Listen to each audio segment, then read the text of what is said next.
Bonjour à tous et bienvenue sur la chaîne. On se retrouve aujourd'hui pour le taroscope du mois de novembre 2018 pour les Capricornes, ascendant Capricorne et lune en Capricorne. Ceci est un tirage général, donc s'il ne résonne pas avec votre situation, je vous conseille de regarder la vidéo correspondant à votre signe ascendant et celle de votre signe lunaire afin d'avoir plus d'informations. Si vous ne connaissez pas votre signe ascendant ou votre signe lunaire, j'ai placé en barre d'informations deux liens qui vont vous permettre de les calculer. Alors comme d'habitude, j'ai fait un premier tirage général en 3 cartes au Rider Tarot Deck, qui est la version anglo-saxonne du tarot de Marseille. Puis j'ai rajouté 2 cartes issues de 2 nouveaux jeux pour votre tirage sentimental et relationnel. Alors pour ceux qui suivent mes tirages hebdomadaires sur Facebook, vous connaissez déjà ces jeux puisque je les utilise déjà depuis quelques semaines. Pour ceux qui ne seraient pas encore abonnés à la page Facebook, j'en profite pour vous rappeler que chaque dimanche j'organise un tirage un petit peu plus personnalisé puisque c'est vous qui choisissez en fait vos cartes. Donc pour ceux qui sont intéressés pour suivre ces tirages qui sont complètement gratuits, vous pouvez cliquer sur le petit lien qui se trouve tout en haut sur votre droite, là où il y a marqué les tarots d'Artémis. J'ai mis un petit lien avec un icône Facebook, vous cliquez dessus et vous allez arriver directement sur la page. Voilà, donc on va commencer tout de suite avec le premier tirage. J'ai tiré pour vous la carte de la tour qu'on appelle aussi la carte de la maison Dieu, accompagnée de la carte de l'ermite et de la carte du soleil. Alors avec ces cartes, pour certains d'entre vous, il pourrait y avoir des révélations, des choses qui étaient secrètes et qui vont se révéler. Ça peut aussi représenter quelque chose qui va être très inattendu. En fait, la carte de la tour, il faut la prendre un petit peu comme un coup de tonnerre. Alors ça peut être quelque chose de négatif, mais ça peut aussi très bien être quelque chose de positif. On peut aussi la voir comme un coup de foudre pour certains d'entre vous. Ça peut représenter également l'idée de prendre conscience de certaines choses, notamment des choses dont on ignorait l'existence. Ça peut être prendre conscience de telle ou telle piste de réflexion par rapport à une situation. Ça peut être une idée nouvelle, ça peut être pourquoi pas apprendre de bonnes nouvelles, de mauvaises nouvelles, des choses surprenantes, on ne s'attend pas, on tombe un petit peu de haut. Voilà. Pour certains, on pourrait parler de faire un genre d'introspection vis-à-vis d'une situation, ou alors de se mettre un petit peu en retrait pour mieux observer une situation, ou alors pour tirer quelque chose au clair. On pourrait aussi, pour certains d'entre vous, peut-être s'isoler ou réfléchir en vue de prendre une décision. Avec ces cartes, pour certains aussi, on pourrait envisager de sortir. Donc peut-être qu'on vous demande de sortir davantage, d'aller prendre l'air, de rencontrer de nouvelles personnes. Parce que c'est vrai qu'avec la carte de l'ermite, il y a un petit peu l'idée pour certains d'entre vous que vous êtes trop casanier, vous restez trop chez vous. Voilà, peut-être vous êtes un peu trop renfermé sur vous-même.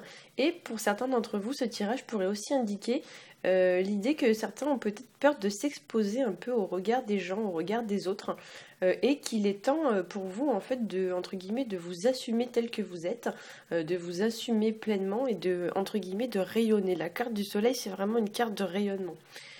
Pour certains, on pourrait parler aussi d'une personne qui ne se serait pas montrée à la hauteur d'une situation ou alors qui vous aurait un peu déçu, comme si cette personne n'avait pas fait ce que vous attendiez d'elle. Ça peut représenter aussi une personne qui s'éloigne d'une autre personne car elle a été déçue ou parce que cette personne l'a déçue. Et on pourrait dire aussi avec la carte de la tour que ça peut être une situation dans laquelle vous ressentez beaucoup de colère, beaucoup de tension. Il y a des choses entre guillemets qui pètent assez violemment, donc peut-être que pour certains, ça va être du stress, de la peur, de la colère, vous comprenez pas pourquoi cette personne par exemple vous a fait ça. Il y a vraiment un petit peu ce genre d'émotion dans cette carte, hein. Il y a l'idée qu'il y a des choses qui pètent un peu, qui sortent un peu violemment.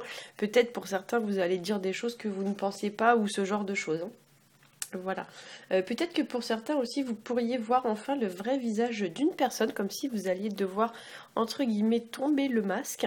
Il est possible que pour certains, oui, il y a un genre de déconvenu ce mois-ci, que certains se rendent compte que telle ou telle personne n'est pas forcément comme elle semblait l'être, hein. Alors, au niveau du tirage relationnel et sentimental, j'ai tiré pour vous ces deux magnifiques cartes. Alors, je vais essayer de les mettre pour qu'on les voit bien. Hop. On voit pas très bien.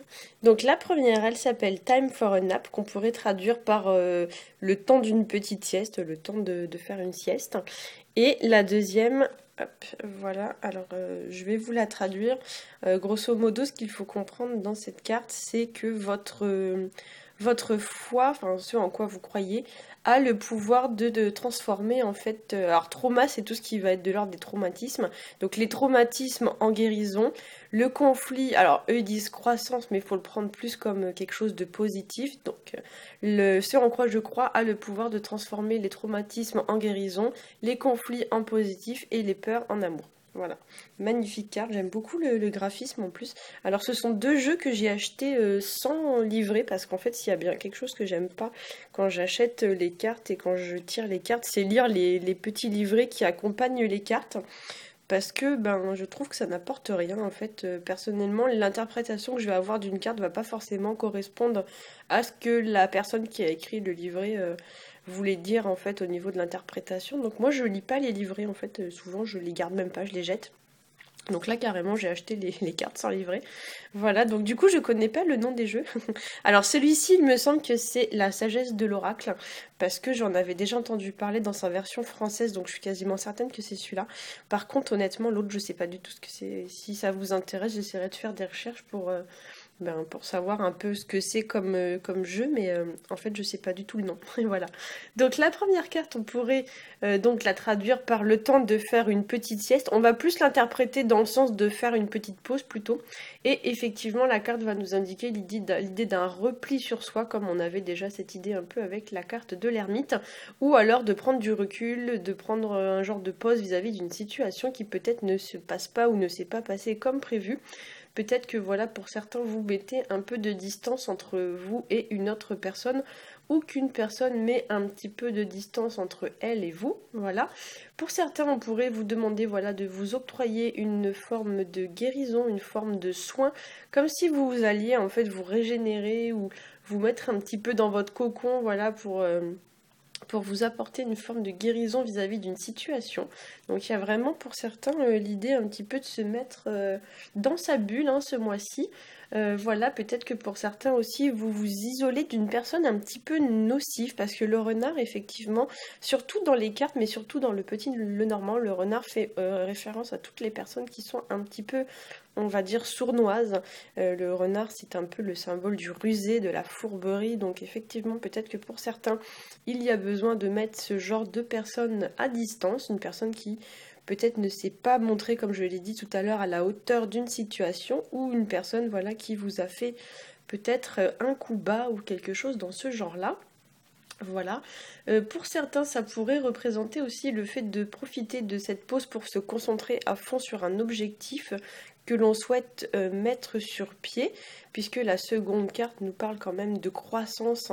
Donc effectivement, peut-être que pour certains, il y a des choses qui sont en train de prendre forme, de prendre racine ce mois-ci, et vous avez besoin de vous couper entre guillemets un peu du monde pour vous concentrer sur ces choses-là.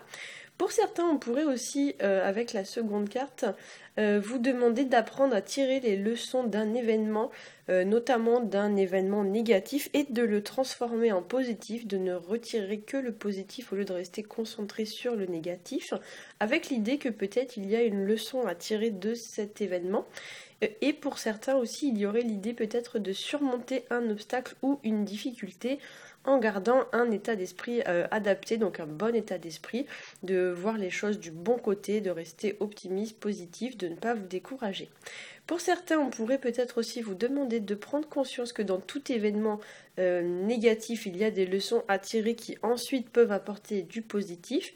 Et peut-être que pour certains, vous avez trop tendance ici à voir un peu le verre à moitié vide plutôt que le verre à moitié plein. Voilà. Pour certains, on pourrait également vous demander de croire en vos rêves, de vous battre pour ce en quoi vous croyez. Peut-être que pour certains, on vous demande aussi de rester fermement ancré vis-à-vis d'une situation qui va être un peu déstabilisante.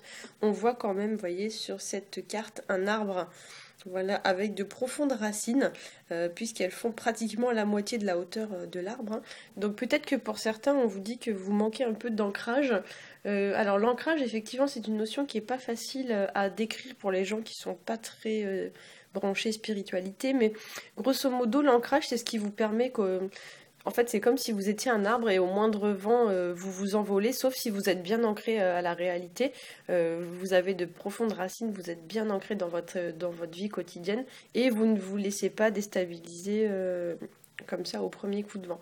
Donc peut-être que pour certains, il y a un manque d'ancrage et on va vous demander justement de rester fermement positionné, fermement ancré, ne pas laisser les doutes et les peurs vous déstabiliser vis-à-vis d'une situation.